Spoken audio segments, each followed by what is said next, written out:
We'll start with a pledge to the flag. Dennis, would you mind leading us? I picked on Gunther last time. I pledge allegiance to the flag of the United States of America and to the republic for which it stands, one nation, under God, indivisible, with liberty and justice for all. Thank you. Back to you, Jay. Thank you. All right, next, do we have a roll call, Jen, please? Yes. Arnold? Here. Easter? Here. Gunther? Here. Rendell? Here. O'Rourke? Here. Thank you. And if you are attending virtually, please state the city and state you're attending from. All righty. Request for agenda changes. I don't have any. Anybody else? Nope. All right. Approval of minutes from July 25th. I move we approve as written. Approve as written. All right. Gunther, second. All right. Jen, you want to roll call that, or we're good? We got to. No, I can roll call it. Arnold? Thank you. Gunther? Yes. Rendell? Yes. O'Rourke? Yes. Easter?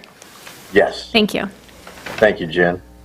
Communications, we have a memorandum through the City Council for ordinance amendment C 364-22 to amend Chapter 51 in zoning of Article 23 for the Zoning Board of Appeals. This is going to go across, it's already been across City Council, and making everyone aware that we have a change with that memorandum. Van, did you want to give just a brief on what that memorandum curtailed, a couple sentences? Certainly. This ordinance amendment, it primarily creates a process that would give rise to a vacancy on the board in the event there are 3 consecutive unexcused absences on the ZBA board. And it also contains provision for the adoption of Robert's Rules of Order as the procedural rules of order for the ZBA. Great. Thank you very much. All right. Unfinished business. I don't think we have any. New business. We need to nominate a new vice chair for the ZBA. So I'll throw the first one out. I nominate Gunther.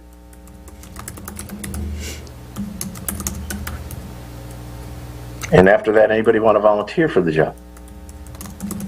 I'll second Gunther. There we go.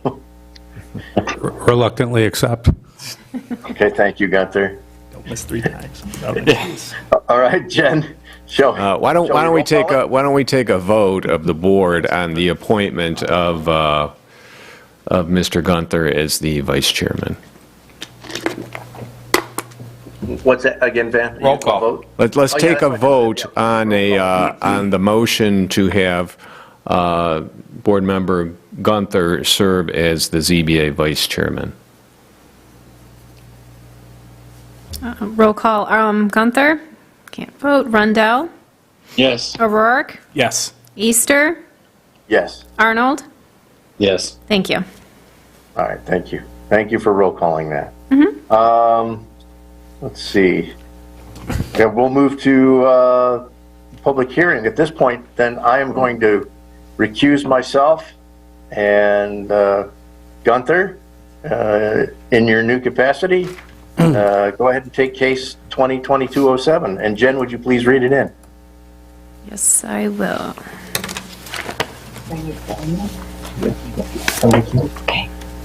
Good evening, everyone. Case number 2022-07. Applicant is Cynthia Easter. Location is 903 East Walled Lake Drive. Request is a non-use variance. This matter relates to the above referenced property, 903 East Walled Lake Drive. Applicant proposes installing a generator on the northwest side of the applicant's principal dwelling adjacent to Welfare Boulevard, which would require a front yard locational variance from the following section of the zoning ordinance.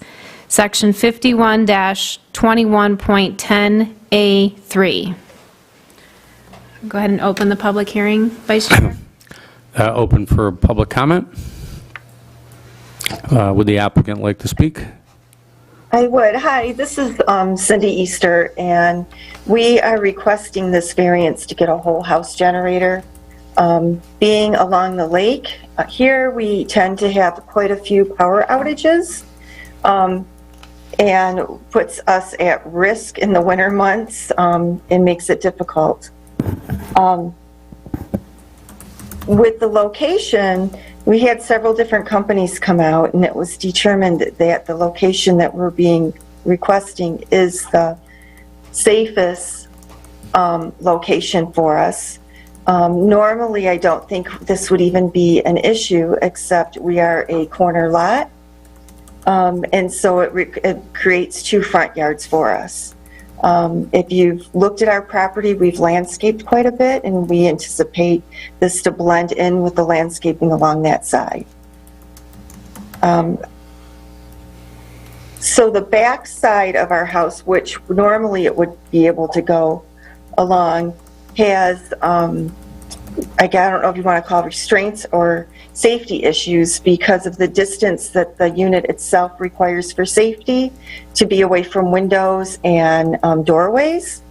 And vents would place it right in the middle of the only walkway that goes to the side of that property and behind the garage. The other side that we have is a slab, a parking slab, which also has windows and doors, which would then put it out into the middle of the parking pad and make it useless and, in my opinion, dangerous, because myself or my kids would possibly hit it, being a gas line. So for us, the safest spot is the requested variance location. I don't know if you guys have any questions for that, but kind of explains why we're going for this. I think the deck's pretty well. I think the deck's pretty well explanatory. Yeah, I do too. I also think with it being a whole house generator, it isn't a unit that's going to be running 24/7 all the time. It's going to be very intermittent use, and that's something to take into consideration, that there may be years without it ever going off if the power isn't lost. It looks like as long as the landscaping is maintained where the generator location is requested, then it certainly shouldn't be an eyesore, and I'd anticipate that landscaping will be maintained around that unit as it presents today. Absolutely. Okay. I know the corner lot's funny because if welfare actually had a house on it, then we wouldn't be sitting here today. So those corner lots can always pose some challenges when it comes to this. But otherwise, I think I've read City Attorney Venerian's memorandum, and it appears that as long as the information contained within here is adhered to, I don't have any issues or questions at all. It looks good. Agreed. Yeah, I'm there as well. So is there any participation from the audience?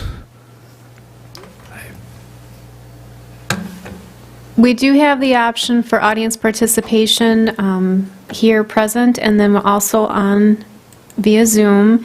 If you are on Zoom and you wish to participate, we do ask that you press star 9 on your telephone keypad, and that'll activate the raise hand feature for us to acknowledge you. There is no audience participation, Vice Chair, online, and none physically. Okay, I'll make a, pardon me, this is O'Rourke, and I'll make a motion to approve case number 2022-07 for applicant Jason Easter at 903 East Walled Lake Drive. And this would be a non-use variance to locate generator and side front yard adjacent to Welfare Boulevard. And the only contingency would be that that the applicant does adhere to the memorandum from Attorney Van Venerian for that's dated November 16, 2022. I'll second. Just so we're clear, is it a motion to adopt the resolution 2022-07 granting the applicant's request for a variance from section 512110A3 of the zoning ordinance to place a generator in the applicant's side front yard adjacent to Welfare Boulevard? That's correct. Okay. There is in that resolution, there are two blanks that the board will have to address. You're going to have to determine what the minimum setback, the number of feet from Welfare Boulevard, and the number of feet that it has to be set back from the side of the house that faces East Walled Lake Drive. Okay, and Ms. Easter, do you have those determined at this point? Yeah, we do have the approximate determined because where the placement was recommended by the company. From the front corner of the house to the back of the generator is 18 feet. And then from the side front yard to the side of the generator is from Welfare, the street, to the side where the generator is 19 feet. Okay. So from East Walled Lake to the back, it's 18 feet and then 19 feet here. Okay. From the front of the house on East Walled Lake. Okay. If you did 18 feet from East Walled Lake, it would still be would be out in the front of our house. Okay. It would be in the front yard. Okay, so we had a first motion and a second. So could we do a roll call, Jen? Yes. And just for clarity, it's going to be Resolution 2022-02. 02, yes, this will be our second resolution. Okay, Rundell, Yes. O'Rourke, Yes. Arnold, Yes. Gunther, Yes. Easter, He's recused. yes. I was waiting for him to say he was abstaining. Thank you. It's 18 and 19? 18 and 18. 18. Jen, did you hear me? I did, sir, thank you. I did, thank you. I was standing away. 18, 19. Okay. Motion approved. Thank you so much, Board. I will step away and give you back Jay. All right, thank you. Thank you. And I yield my responsibilities back to Jay. Yay, thank you. All right. All right, we will carry on then with our second public hearing, 2022-8. So for Mr. Luke Wright. Jen, would you please read that in for us? Yes, case 2022-08, Mr. Luke Wright, 915 East Walled Lake Drive, requesting a non-use variance. This matter relates to the above referenced property, 915 East Walled Lake Drive. Applicant proposes building a 19-foot, 0.7-inch by 32 feet addition to an existing non-conforming detached accessory structure in the rear yard of applicant's above residential property, setback 4.1 feet from the rear lot line, with a combined 7.1 foot setback from the side lot line, which would require dimensional variances from the following sections. Section 51-17.02M, Section 51-17.02N, and Section 51-2110C2. C. Thank you. Okay, thank you, Jen. All right, then we'll start. Mr. Wright is on. Mr. Wright is physically here. Mr. Wright, if you'd like to All right. approach the podium, if the board has some... And he does live further away than you, Jay.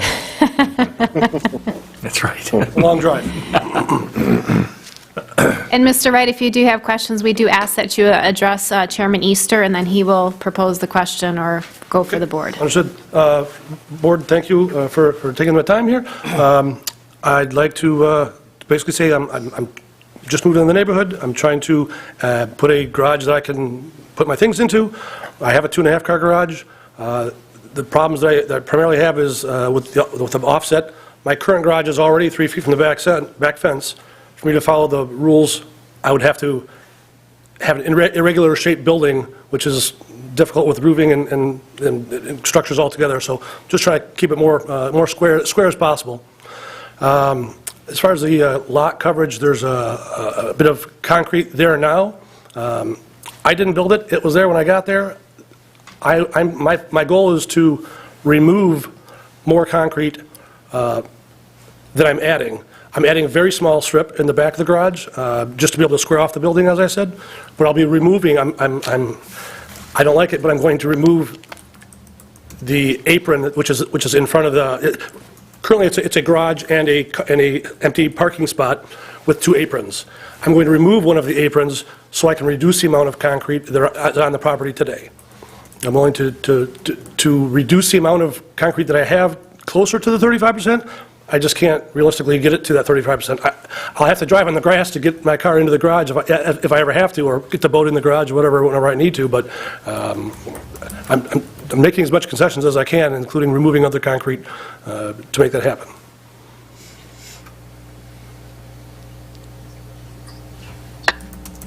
All right. Anything else there, Luke?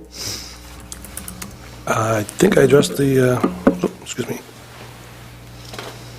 I think that covers it. Okay. Yeah, if you have more questions, I'm here. Thank you. At this time, I'm going to open it up to the board. Guys, any questions on this one?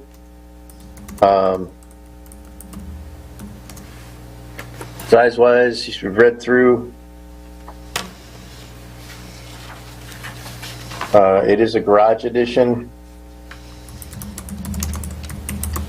I do have one question for Van. And Van, for this one, the homestead, and, you know, if the board moves on this, a garage as a homestead structure is not within the charter. Can you please explain a little on that? Certainly. This case is a little bit different than the typical request for variance that comes before the board. This is a request to expand an existing non-conforming structure, and the zoning ordinance, as a general rule, discourages expanding existing non-conforming uses. However, there is a section in the zoning ordinance specific to single-family homestead structures, which does allow expansion of those types of non-conforming structures upon obtaining approval from the ZBA. And the criteria that the ZBA applies is a little bit different than a typical variance analysis. What you would be looking at if you were to decide that this was in fact a homestead structure is whether the proposed enlargement or alteration is in keeping as near as reasonably feasible with the provisions of the zoning ordinance, and whether the property is located in a single-family zoning district and the homeowner resides in the homestead as the homeowner's domicile. So it might be beneficial just to make further inquiry of the homeowner to start with to determine if he does reside on this property as his principal domicile. Yeah. Luke, this is your principal residence? Yes, it is. It's my principal residence, and yeah, just my wife and I live there. Yeah, we just moved in 6 months ago. All right, thank you. So there's basically 2 things that this case calls upon the board to do. First of all, it asks the board to exercise its interpretive powers and decide whether or not a detached accessory structure constitutes a homestead structure, because homestead is not defined in the zoning ordinance itself. So you have to decide that issue first.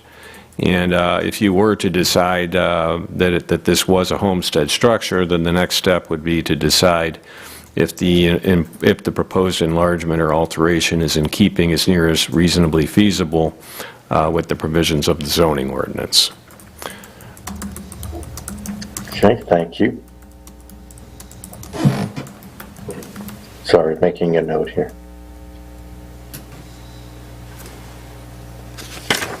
If the attachment was to an attached garage, it would fall under that homestead rule automatically? I believe it would, yes.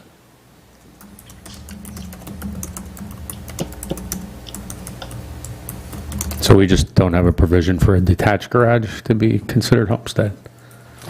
Well, there's definitions in the zoning ordinance for principal structure and accessory structure, but this section refers to it as a homestead structure, and there's no definition in the zoning ordinance for a quote-unquote homestead structure.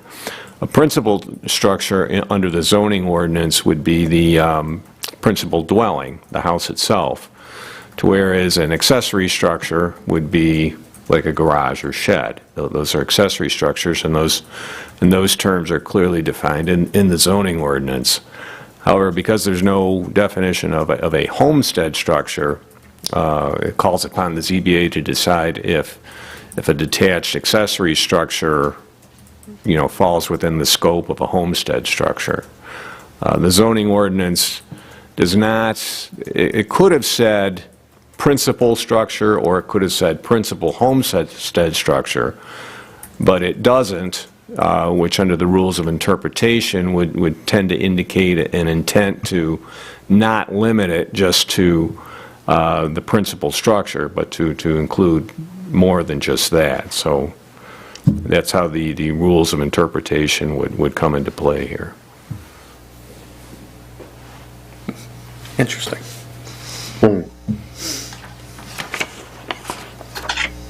Oh.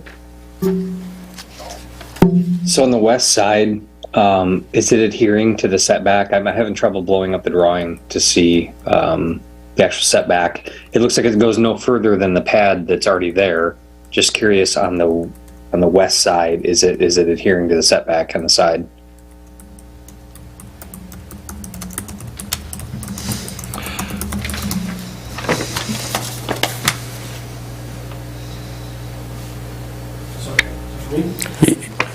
Well, yeah, or your architect.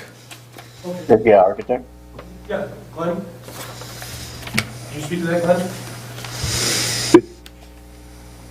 Pardon me? Can you hear me? Yes. Yeah.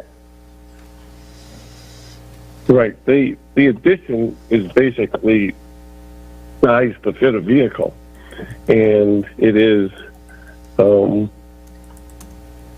slightly further west than the current concrete pavement is on that west side. No, east, west. East, west, east, west, okay. Can you ask that question again, if you wouldn't mind? What was the question regarding the west side? What were you asking exactly? So I'm having trouble hearing, but I think to repeat the question, the side yard setback of the proposed addition, is it adhering to the ordinance? And like I said, I've been focusing on trying to blow up and zoom in on that picture, so I can't really see it. So apologize if it's already written in the application, but is the west side, is it adhering to the setback on the side lot?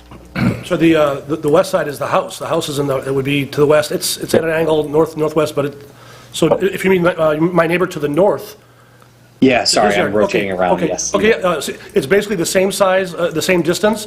The current plot is about 3 feet from, 3 feet, I don't know exactly how many inches, from the fence line, from the property line, and the proposed would be almost exactly the same, within inches of the same. It might be maybe more, maybe less, but it's within 3 feet of that line. So the concrete I would be removing would be between the house and the proposed garage. slab, that's the space that would be turning back into grass to make it, I see a 5-foot yard setback, and the accessory structures going to 3 feet. 3 feet. So it's 2-foot variance? Are you talking about now on the east side? Because it's The north is pointed up on an angle towards the corner of the property. Northwest. This is north right here. Yeah. Yeah. So it's the north Can side. you hear? Yeah. Or am I able to be heard? yes, Glenn? Can you speak to that? You got that in front of you, Glenn? Yeah, if you can hear me, correct. Again, the gentleman is correct. It's basically, the addition is towards the west of the existing garage on the northwest corner of our angled property. Right. It does not go closer than the 3-foot side yard accessory building setback line. However, it does encroach into the 5-foot side yard setback line. So, as Luke was mentioning, is he's removing the existing concrete, not only where that addition is going to be placed, but in front of that addition and that existing walkway to his porch. The difference, if you look at my drawing ASO 101, the shaded area is what's going to remain of the paving, and you can see the outline of what the existing paving is, which is going to be removed, and it's marked as existing paving to be removed. So those are the points that Luke was trying to make, is he's removing a great deal of existing paving in the back and the existing paving in the front along the Walled Lake Road. And he's, again, the problem is he can't restrict the, it's just a long driveway, and then the paving in the front, which was all there when he bought the place. Those, again, you can't reduce the width of the driveway and make it functional. And so just to get closer to the 40, or the allowable percentage, it becomes problematic as to what, what you could do. And so that's why what you see is what we're proposing. There will not be any driveway to the new addition at all. That's not what I wanted, but that's what we just decided in order to try to show our effort. We're trying to reduce. I'm shaving as much concrete off as I can to get as close to the maximum. Although I know it'll still be over. The next step would be start taking off the front porch off of my house, or removing some of my driveway, which I kind of need. Right. And the point being is this addition is not intended to be used on a daily basis of in and out to go grocery store or work or whatever. It's a vehicle or a boat or whatever is parked there and is removed as needed. So that's why the driveway is less needed. It would be nice to have it, but in order to accommodate the lot coverage, it can be, the addition can be accessed by the grass. Yeah, and I don't think there's any question as to the driveway portion of it. It's more the encroachment towards the fences. And like, for example, even on the drawing that we have right here, where currently there's the plot of, or the plat of cement that you will put a garage over, correct? Yes. But you're going to extend that further to the north or further to your neighbor's property line, or will it sit exactly? It's actually less. It's within inches. I don't know which way exactly, but the only thing that I'm going to be adding Is the back. is the back.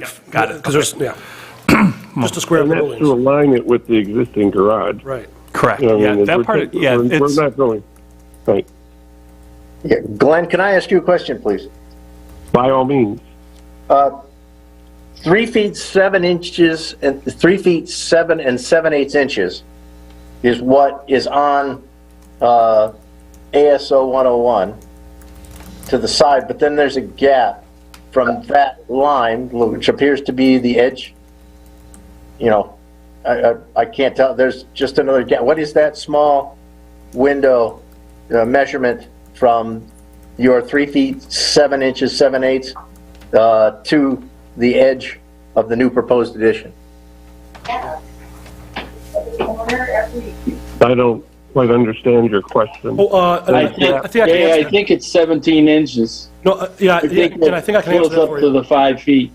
If you look at the darker line is the proposed, whereas the current cement is what you're talking about, that space, Mr. Easter?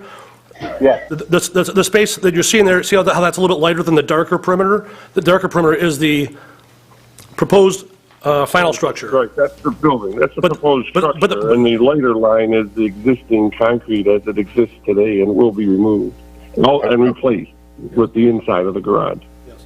addition. Does that make sense? If you want to know that distance, is that what your question is? Yes, I can get that for you in a moment, hold on here. thank you. Should be 17 inches. Hoping. It is 13 inches, 13 and 11/16 inches, according to my AutoCAD. Okay. That doesn't add up to 5 feet, though. Correct. If you look, again, if you had the ability to look closer, you'd see the 5-foot line is, in fact, west or east of that existing concrete edge by a distance of a few inches. The 5 feet is, I'm just going to get it for you here, is 2 and 7/16 inches east of, the 5-foot line is east of the existing concrete pad encroaches past the 5-foot line about 2 and whatever that is, 1/2 inches, 2.5 inches. So what you're actually doing is staying on the same line as the residence setback with your new garage, your new addition. No. No. They line up. We're staying within the 3-foot side yard accessory building setback as provided in the ordinance. We're staying within that. The residence is, again, typically the one corner is slightly over the 5-foot side yard setback. The house is slightly canted on the site, and that northwest corner actually encroaches into the 5-yard setback already. That's an existing non-conforming thing. So we're not, the proposed addition doesn't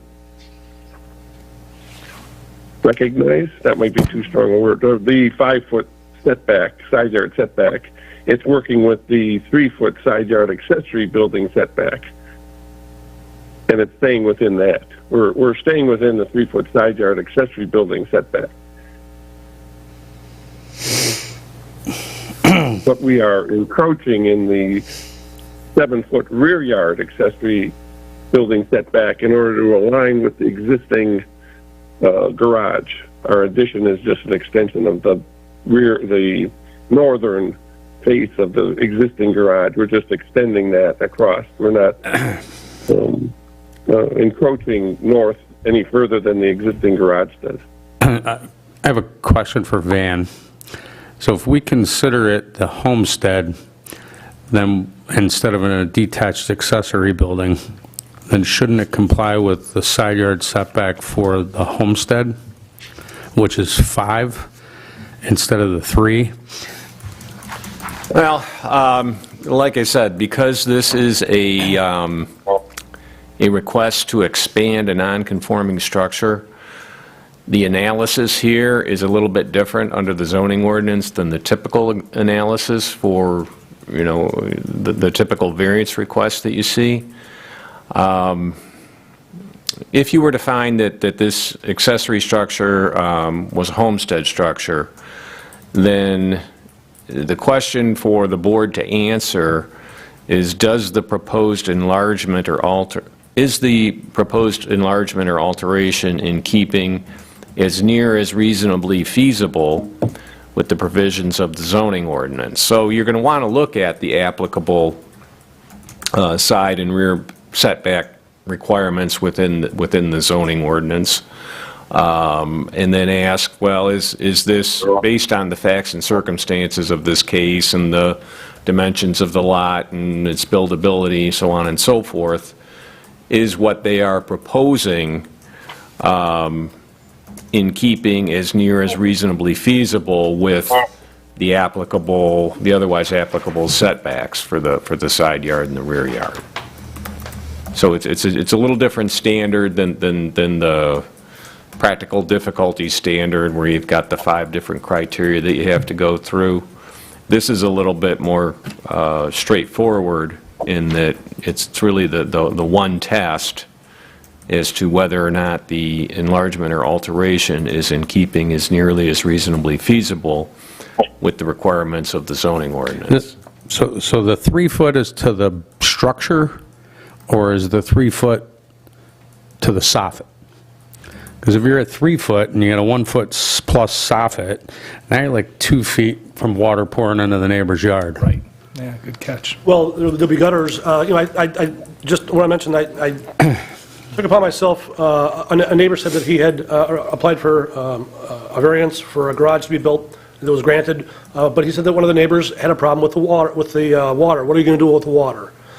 I spent over $5,000 to have a civil engineering company come out and make sure that the water is not going to be a problem. I currently, I understand why the neighbor behind me they have the lowest ground around in all of they're in a low spot. Right now, my gutters are pointed towards his yard. The goal here is to remove all of the water and push it down the driveway, away from his yard, towards the lake. I'm on the lake, so Yeah. that's the goal. I'm doing my best, gentlemen and ladies. I'm doing my best to conform as close as I can and still be able to have a garage that's usable. I don't need a garage that I can't get a car in. That doesn't help anybody, obviously. But it's 19 foot wide. You can get a garage, you can get anything in there, right? Yeah, right. But how much narrower can you go, and how much narrower can you go? If it has to be narrower, it has to be narrower. But Which make a valid point. And the regarding overhang, the the proposed overhang is 8 inches plus the inches. gutter. What was that? I'm sorry, The proposed overhang on that side is 8 inches plus the gutter. yeah, so any water showed- runoff. Out the gutter. thought it showed 1 inch or 1 foot. Yeah, okay. I don't know where, but At the top of the if you look at our, again, I believe the drawing it's 8 has inches in a been, gutter. submitted. So So 11 inches. 11 inches, yeah, unless he puts a 4-inch on. A 4-inch gutter. Yeah.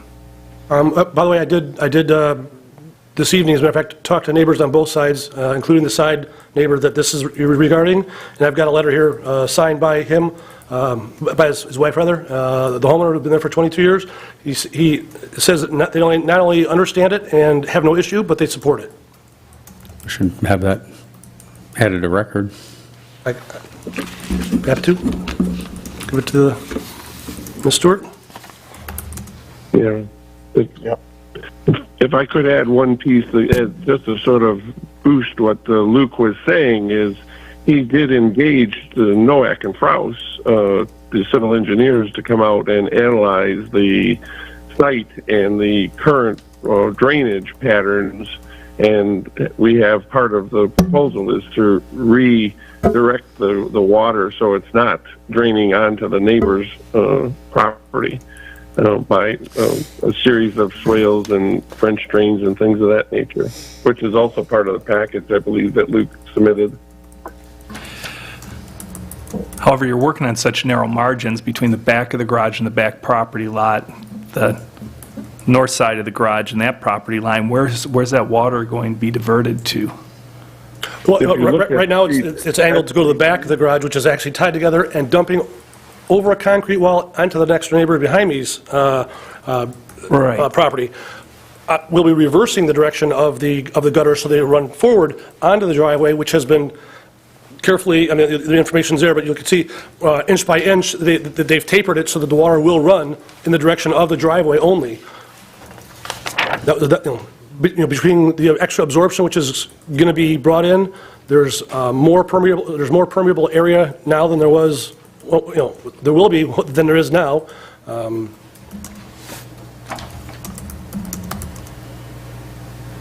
I see on the SP2 site plan that it says on the driveway area, remove and replace existing concrete. That's not true? We will be removing, That has been updated. Correct. That was the original submission where the building official said we were over the allowable, and that's when we came back and analyzed to reduce the amount of concrete as shown on AS 0101.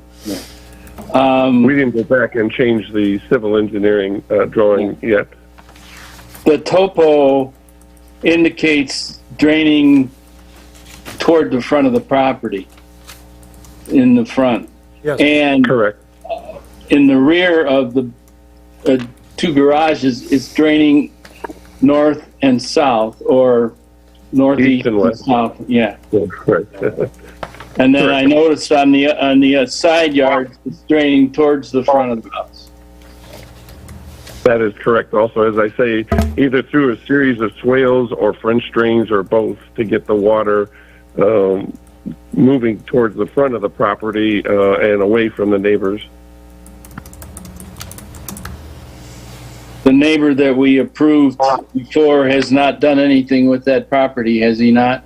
He has not, because he didn't know what to do with the water, and then he ran out of money. Well, I don't know his finances, but I think he's holding off until the lumber came down, which it seems to be now.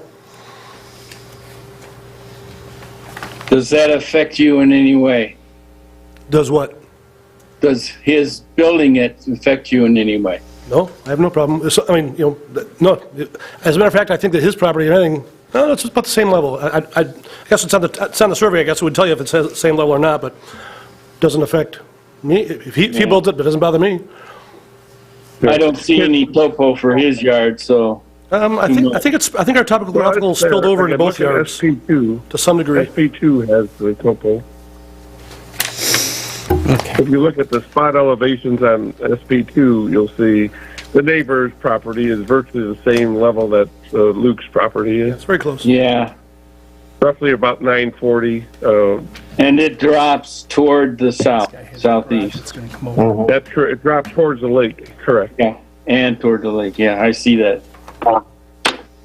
And that neighbor is one of the neighbors that signed that he had no problem and supports me building it. So ASO 101 is the one we're dealing with when it comes to site. That is correct. That is the active drawing for this request.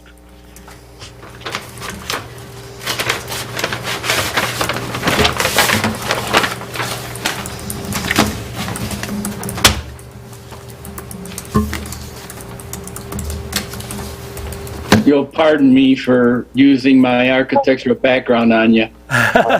No problem. By all means, go for it. 45 years. There we go. It sounds like you and I started about the same time. 1963. There we go. You were on an abacus, weren't you, Phil? I bet he had a slide rule. Well, I was above that. Oh, very good. They've just gotten rid of so many chains when Phil got in there. Yeah. I have no further questions of the applicant. I don't have any questions. Nothing else. Just audience. Okay, thank you. I have nothing more to add. There's no virtual audience either. Okay. No audience, all right.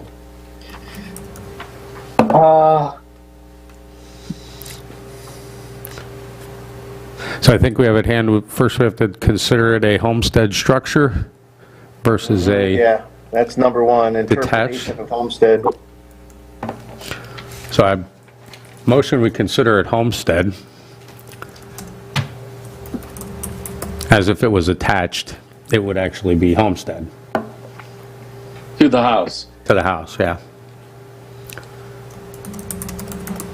So I'd motion we approve this as homestead, property homestead versus a detached structure. I'll second.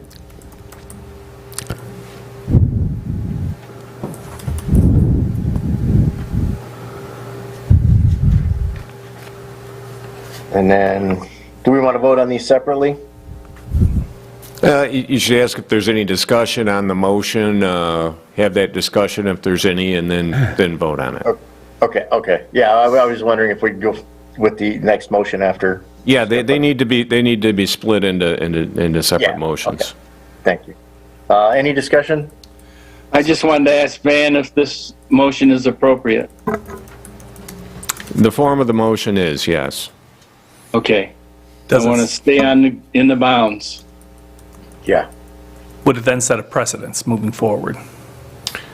What that would mean is going forward, if somebody had a non-conforming existing detached accessory structure, and if they were proposing an enlargement of it, which including an enlargement of the nonconformity, then, in future cases, detached accessory structures will be, when there's a request to enlarge the nonconformity, they're going to be reviewed under section 51-18.03 paren 4 of the zoning ordinance, rather than having to seek a variance. Yeah, so that means a lot of these structures that are currently on existing properties, and I'm thinking all the way down East Lake Drive, would then become, there's a precedent set to have those deemed homes. They would still have to come before the ZBA Right. for ZBA approval. Right. It's not going to be automatic. But Whenever they wanted to do an addition or add any type of an enlargement that increased the nonconformity, they're going to still have to come before the board. They're still going to have to get board approval. It's just that the test that you apply in those cases is going to be a little bit different than the test that you would apply on a garden variety request for a variance. So I think I'd like to amend the variance. I'd like to amend the motion to include the fact that it's just a garage and it's not for any residential purposes. So then our precedent is that it's a non-attached structure, but it's not going to be used for residential. It's not inhabitable. Not habitable. This section applies only to single-family residential property. So we're talking about detached accessory structures on single-family residential property. Yeah, I wouldn't want us to be doing it and it's to be a rental home. They can't, then they would not, then this section would not apply, because that was one of the questions that we first had to clarify with the applicant. Yeah. Is that it was an owner-occupied residence rather than a rental. Okay. Yeah, with the clarification that the detached structure be for garage purposes only, prevent some silly requests in the future. Van, does this basically require us to do some remodeling of the ordinance to reference the homestead part of it that we're talking about now? That could happen, Make the yes. future better? Yeah, that could happen. That might not be a bad idea to actually have council adopt a definition of a homestead structure to clarify whether detached accessory structures are part of that or not. But we don't have that today, so for purposes of this case, you're going to have to just use your interpretive powers and make that Right, call yourself. Okay. Van, would it be appropriate then to put owner occupied? You don't need to do that, because that's already a requirement that's built into this section of the ordinance. It's self-limiting to owner-occupied single-family residential structures. So, whatever interpretation you give to it, it's going to be limited to owner-occupied single-family residential structures. That won't change. That requirement won't change. Okay. All right. Okay. Gunther, you put a modification in there? Well, I think Van just clarified it's not necessary. Okay. That's. Yeah, I would agree. You're satisfied, right? Okay. All right. Then, if there is no audience participation? No. Okay. Jen, roll call, please. Rundell, Yes. O'Rourke, Yes. 4, 5. Gunther? Yes. Arnold? Yes. Easter? Yes. Thank you. So then the second motion needs to be with respect to the variance setbacks? Yes, the next issue before the board is whether this proposed enlargement or alteration as proposed is in keeping as near as reasonably feasible with the provisions of the zoning ordinance, meaning the applicable rear and side setbacks and the lot coverage. Okay, the only thing I saw in this one is that in the non-conforming in the rear, the lining it up, I get that it's already 4.1 from 7, and that, staying with that, I mean, as an addition, lining up, making it look right, not like a jigsaw puzzle, but on the side, keeping to the 5 foot versus the 3 foot 7/7/8 that's there. 5. I don't know, that's the only thing I'm wrestling with. Anybody else on the board? It's just encroaching into the 5-yard setback that exists. And for 15 inches, I don't know, 17 inches, I mean. Yeah, I mean, I've been grappling with if we can consider it the homestead setback, or the homestead accessory structure being part of the homestead, then should you comply with the side yard setback? And how does that 2 foot difference really challenge the applicant? Well, the difference of getting 1 car or 2 cars in. Instead of center garage being 20 feet, I'm already at 19, so who's going to be tight? Taking off another foot, no more getting 2 cars in, that's not the question. 1 boat, sure, or, not saying I can't use the garage, but it would no longer be able to get 2 cars in. At less than what it is. Can't hear. Yeah, I missed part of that. You're saying it affects the width of the garage? Yeah. Putting 2 cars side by side, I mean, you can still do that in 16 feet instead of 19 feet, and you've got 30 foot of depth, right? If it wasn't for classic cars, I wouldn't mind so much, but I don't want to have to squeeze out of a classic car with old Ford doors. It's neither here nor there, I know, but that's where I'm coming from. I understand that. I mean, we're talking 17 inches. I mean, Is that what you're storing? Is the old, what are your cars you're storing? I have a 88 Lincoln and a 68 Mustang. Okay. Yeah, because I'm familiar with those doors. Absolutely. Yeah, big long doors. Yeah, and yeah, that changes a little bit for me. creative planning inside the garage, that's all. Yes, sir, I agree. A lot of land.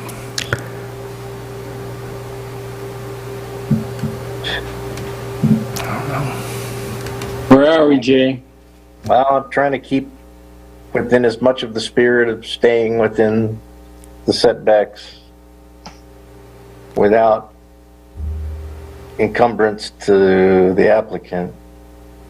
Once again, I did get the next door neighbor written, signed off, said he supports it. If that, the one that would be affected by that. If that makes a difference. Well, it's not, it's the ordinance, not the, Yeah. Gunther, any further thoughts on that? Yeah, I understand his hardship. is it really?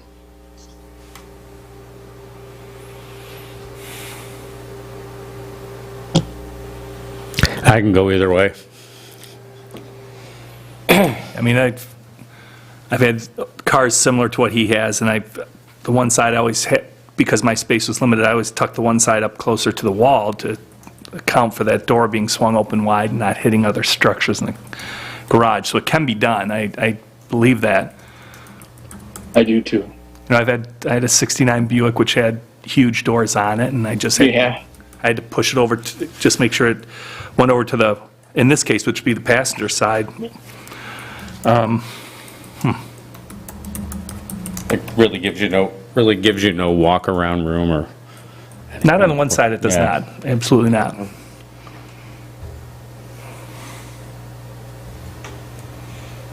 I'm not as familiar with the classic cars as you guys, but the depth-wise, though, you'd be able to fork them out Yeah, to a certain degree. absolutely. I can't read. What size door are you putting on the new one? 16 feet, 16 foot? yes.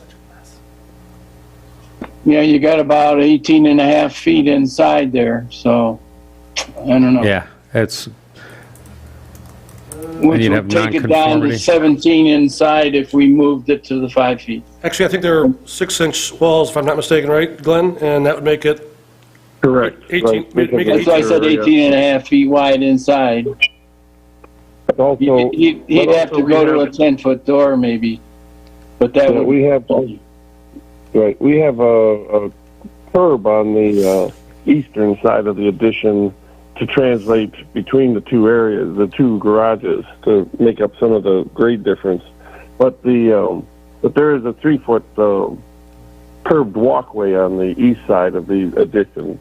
So you're dealing, again, if you do the math, you're dealing with just under 15 feet of width of floor surface that would accommodate the vehicle in that regard.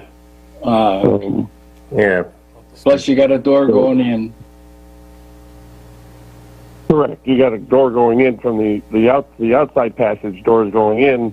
The Right. inside passage doors going into the addition, the existing building. But Right. again, it's that walkway. So if you do the total math, in order to get two vehicles, that would be tight under any circumstance. I don't care if they were, if they were Teslas.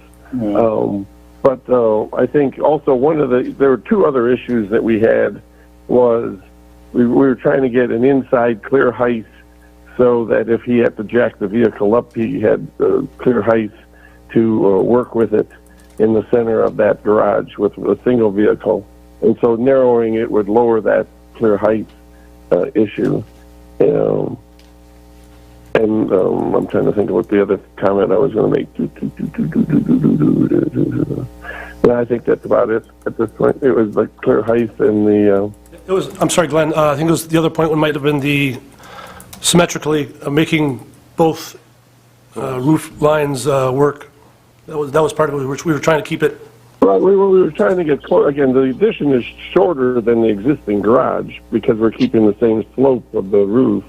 And again, we were trying to stay underneath the maximum allowable height of an accessory structure.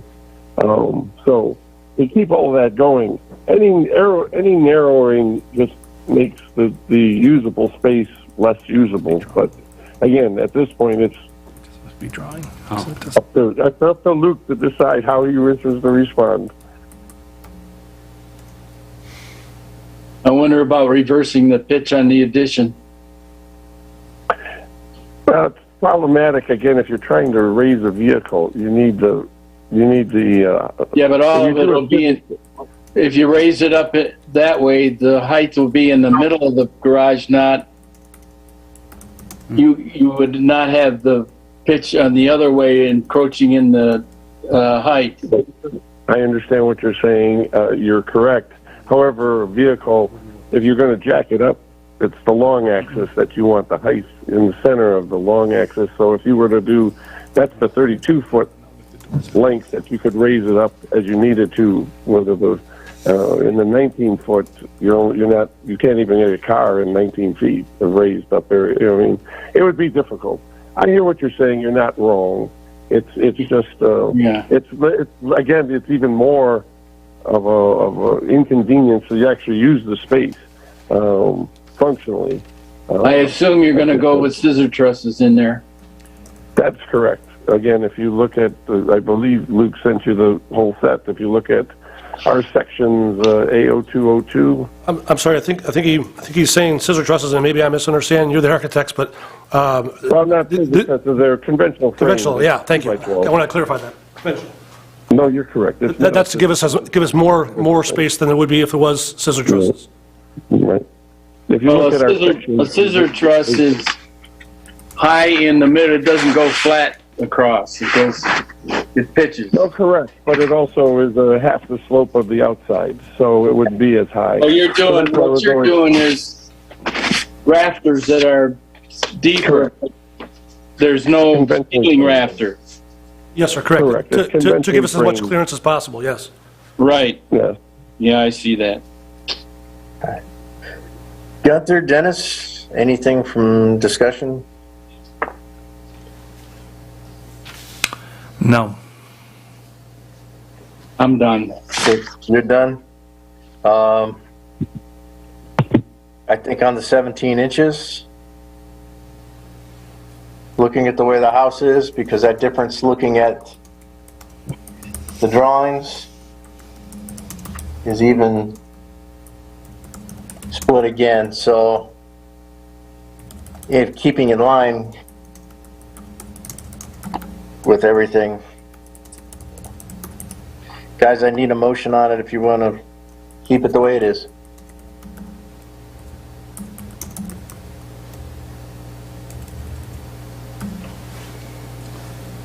Or a motion to narrow it by that 17, or?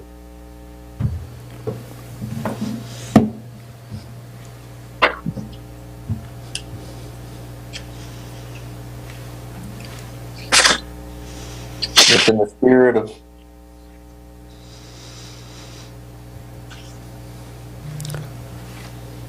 keeping the less encumbrance on the homeowner.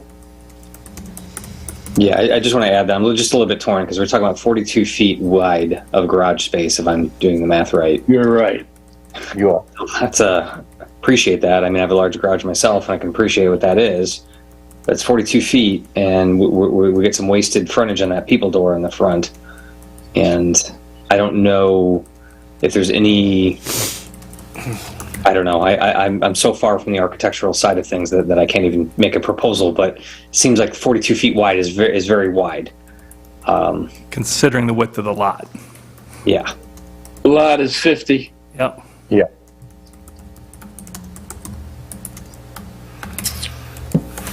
Man.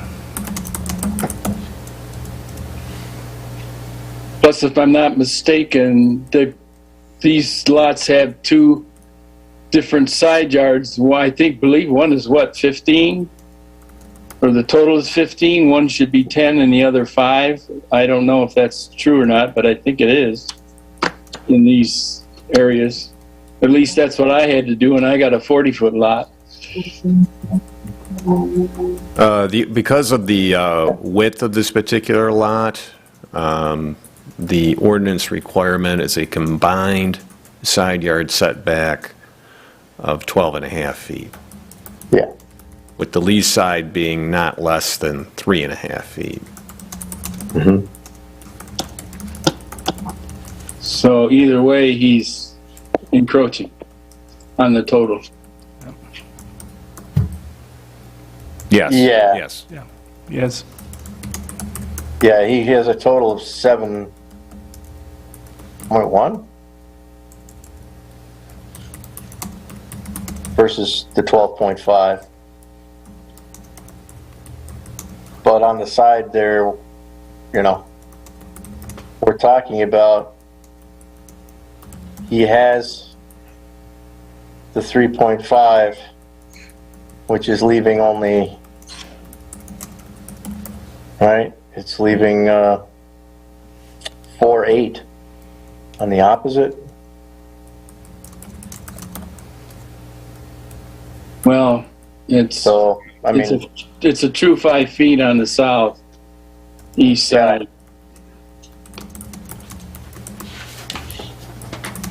and supposedly a true 5 feet between the house and the north lot line. Right. Yeah, regardless, we're 5 foot short of the 12.5. Now, yeah, and we would be, let's see, 12 foot 5. Yeah. So I guess my point here, Phil, is if he gave us 17 inches, right?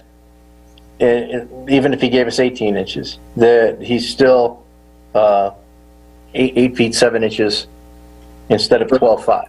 Correct. Or 7.1, and there's nothing he can do on the opposite side. No. It's already there. So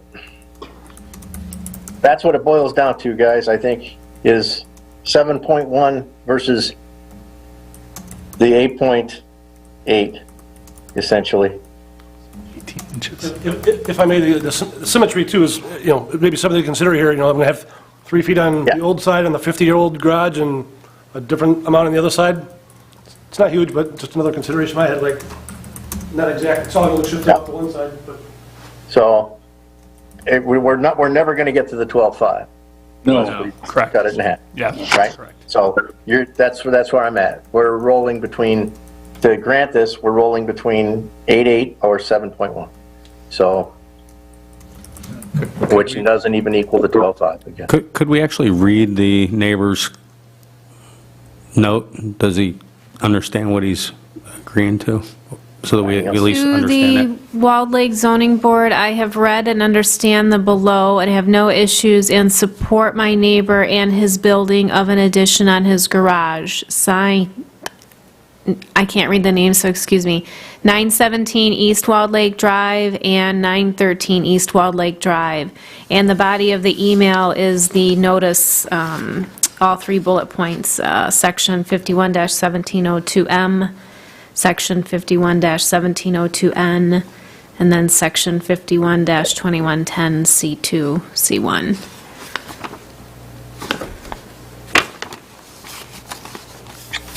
So, That's it. okay, thank you for reading that in, Jen. Sure. Again, any audience participation, I'll ask one last time. No, Chairman Easter, there is not. All right, thank you. Guys, I'll need a motion.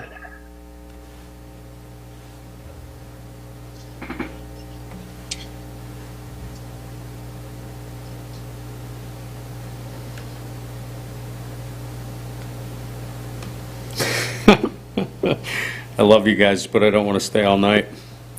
Yeah.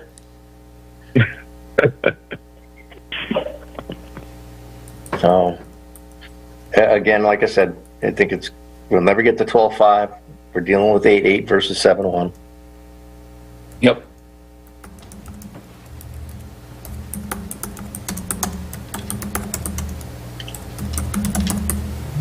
We'll throw a motion and vote.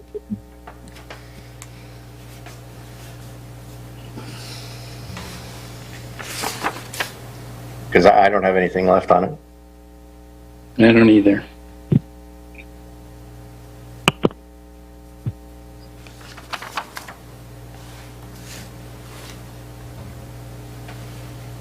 I can't make the motion. I'm the chair.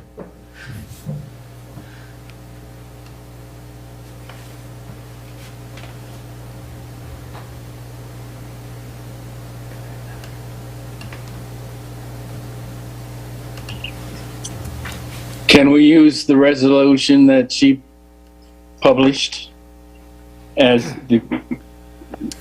clarifications? What you can do is you can make a motion to adopt the draft resolution that I attached to my November 17th memo as Resolution 2022-03. Is your motion going to be to grant or deny the addition?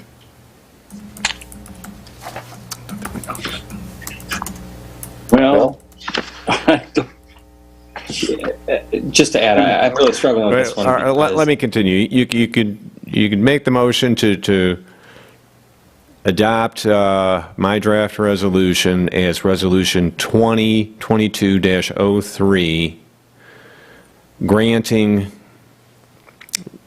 zoning approval under Section 51-18.03, paren 4, paren of the zoning ordinance to construct a 19-foot 7-inch by 32 addition to an existing non-conforming single-family accessory structure. That would be an approval of what is being proposed. Now, if you wanted to reduce the width, if you wanted to approve it but reduce the width, then you would make that approval conditional upon a combined total side yard setback not less than 8.8 feet. You could do that as well if you wanted to reduce the width to the width that to the two that you're currently considering.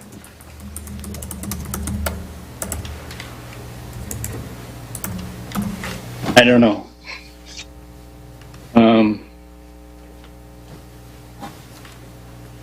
I tend to agree with that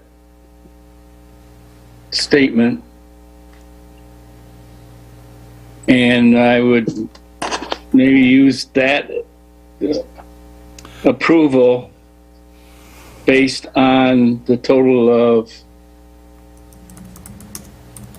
the lesser or the greater.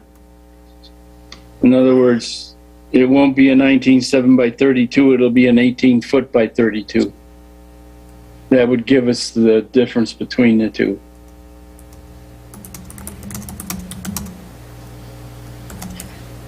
And can we do that? Yeah, you can do that. Let's do it.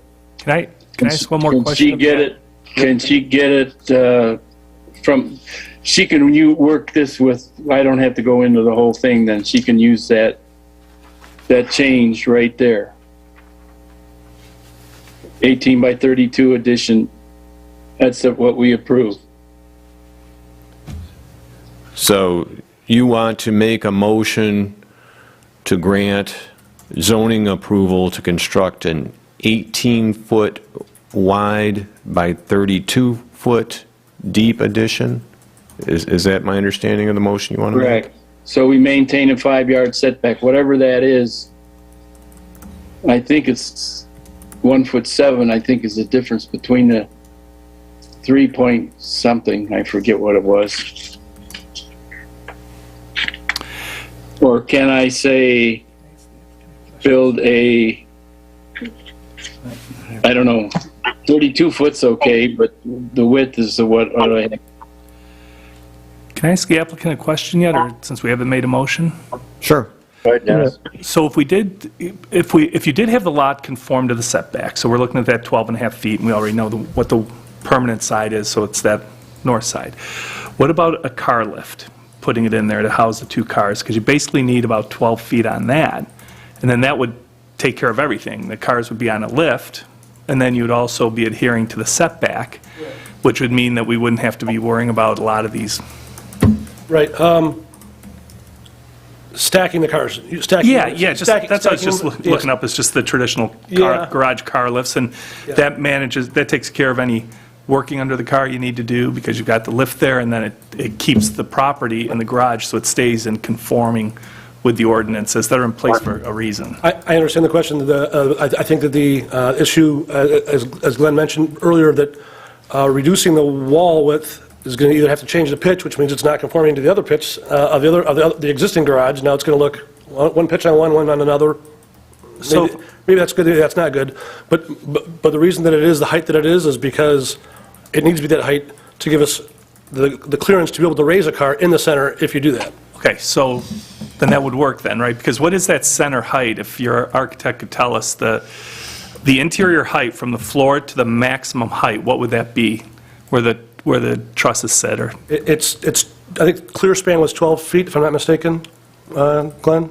I believe it's... Yeah, no, I'm looking at Yeah, I'm looking it up. Hold on a second here. Yeah, so it would One work. comment I have is I don't think we could stack the cars. We were having trouble getting a car lifted high enough to be able to work Right. on it anyhow. But I'm just looking here.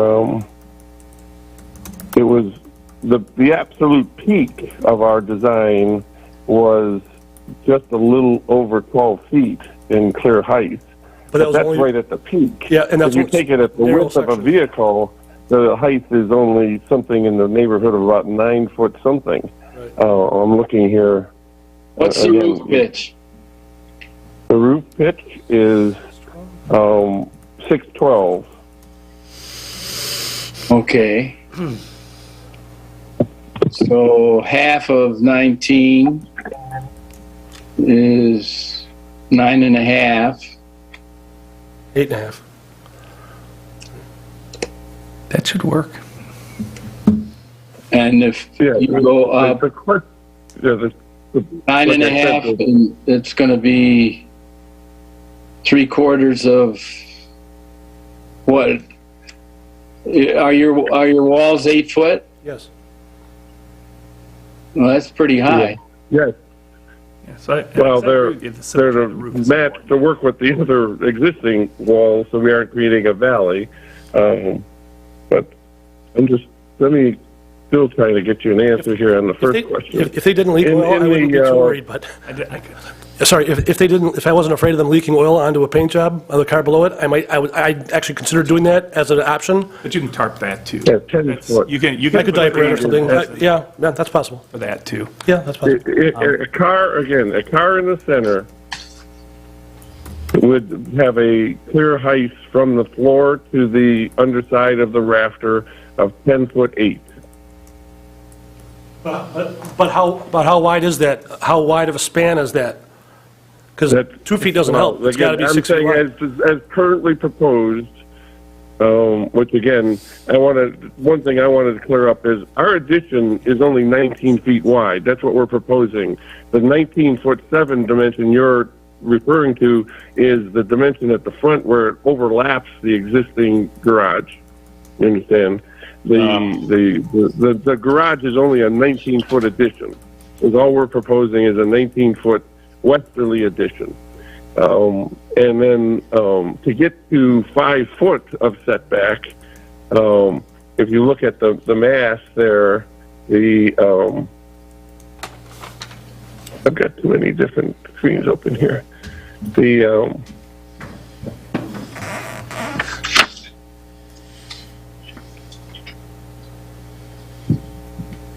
1 foot 4 1/8. Yeah, well, you're right. Again, if you're right, you're right. You're only right. 1 foot 4 1/8 is what you'd have to reduce the proposed to get to 5 foot. 1 foot 4 1/8, or 16. Let's call it 16 inches. And so that's the width narrowing that we're talking about. So we're going to from a 19-foot addition to a 17-foot 6-inch addition is what you're potentially proposing for us to conform to. The height, as I said, based on the 19-foot width, gives us only a 10-foot clear height from floor to the bottom of the rafter. If we were to reduce that another 8 inches in width, or half, you're going to reduce it half. So 8 inches at 6, so that's 4 inches lower. So you're about 10'4" of clear height. Okay. I hope I made myself understood mathematically. So that's what you're looking at. I don't know that you could stack cars. It just wouldn't work. I mean, as a car wants to have not only just the physical clearance, but the car itself is 6 foot, let's call it, and then you have clearance to the structure of the rack that the other car is sitting on, and then another 6. You just don't have the mass of having two cars stacked on top of each other in a rack. But if you'd used a rack with attic joists, that should take you right up to the peak, because the peak is, what is the peak? If you had a flat roof, right, or a very thin car, a home, yes. We don't, again. I don't agree with that at all. We're limited to 15 foot. Pardon? You could, no, I don't agree with that needing a flat roof. I think you could absolutely put in an attic-type joist to clear that center, to open that up, and you could put a two-car lift in there, because you need about 11 to 12 feet, and you certainly would have enough width if you met the setbacks. Our proposal is a flat rafter. That has more open space than any attic truss would ever give you, because it's a flat rafter. It's only it's a 2 by 12. You know what I mean? It's 11 and 25. At an angle. You can't get much higher that way. You could change the slope slightly, but you're still limited by the 15-foot maximum height of an accessory structure, unless now, if we're considering it because of this homestead designation, it's now not an accessory structure. It is a residential structure. It could be 35 feet high or whatever the zoning requires. I don't think we want to do that. I don't think you want us to do that either. I'm just saying, logically, if it's an accessory structure, it's limited to 15 feet high, top of the roof. At 15 feet minus the roof and the structure and all that, and then a width of a car of 8, let's say 8 feet of width or 6 feet of width. If you do that math, it just, I don't know that you can stack 2 cars on a rack and have clearance underneath that rafter. It just mathematically doesn't. Again, a car, especially a classic car, is probably in the 6-foot height range. So there's just those two together. That's 6 without feet. the rack is 12 feet. Those aren't 6 feet. Consider not sitting on the ground, but when it's up in the air and the suspension's hanging, that's Okay, let's a distance. let's say it's 5 feet. 2 5-foot vehicles is 10 feet on its own without a rack holding up the upper vehicle. So, and we only have 10'4", as we just said. So again, you just mathematically, you're I don't know how you can get a stacked car in there. You can get one car raised on a rack to be able to work on it, but I don't know that you could permanently store 2 vehicles on a rack inside a 15-foot high, 17.5-foot wide garage addition. Just mathematically, I don't know how that works. And still, as earlier mentioned, still not non-conforming as far as the ideal combined side yard setback requirement. We're never going to get to the required amount. We're going between 8 foot and 7 foot, roughly. I mean, I don't know at this point, and then severely restricting the usability of the interior of that space.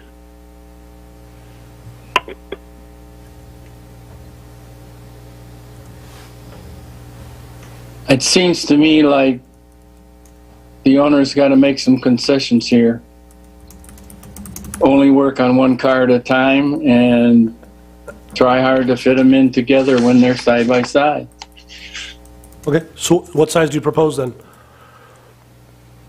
Well, to make it conform to Shave a foot? our You want me to shave 2 a foot off? 5-foot side yards, according to him, we're going to have to go to 17 and a half. and a half. And I would go for that as the number for the width. Fine, I would go along with that too. If that's true, if you think that's fair, that's right, I will, can't not have a garage. Can't keep these babies out in the wintertime. So if that's true, I'm good with that. Can we go? So that is my move for approval based on a 17 and a half by 32 garage. I'll second, Phil. With the information contained in the resolution that was put forth by the attorney. 2022-03. Correct. For approval with concession, 17 and a half by 32, correct? Correct. Okay, Van, that satisfies? Yes. All right, and Jamie, you said you seconded already, correct? Yes. Thank you. Jen, roll call, please. O'Rourke, Yes. Arnold, Yes. Gunther, Yes. Rundell, Yes. Easter.